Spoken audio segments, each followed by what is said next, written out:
Peppa Pig, the boat pond. Peppa and George board their toy boat to race on the pond. George's boat has to be wound up. Click, click, whir.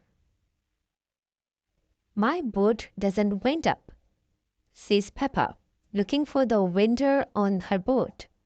Your boat doesn't need winding up, Peppa, says Mummy Pig. It just needs a little help, says Daddy Pig, blowing Peppa's boat along. Here is Peppa's friend Susie Sheep. Hello, everyone, she cries. I've got my speedboat. It has batteries to make it go.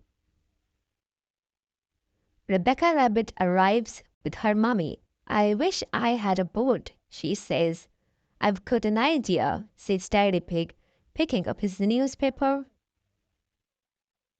When I was a little piggy, I used to fold newspapers to make paper boats, says Daddy Pig, handing a boat to Rebecca.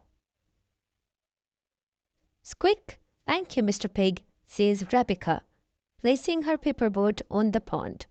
Now George wants a paper boat too. Daddy Pig makes paper boat for everyone. Let's race, says Mummy Pig. Ready, steady, blow. The boat speed across the pond. We have a winner, says Daddy Pig. That's George's boat, says Peppa. George is the winner. Hooray! Everybody cheers. I like boats the best, cries Peppa. Me too, cry all the children. It's time to go home. Everybody has a great day. Bye-bye, ducks, says Peppa. The duck enjoyed the toy boats, but they like having their ponds back too. Quack, quack.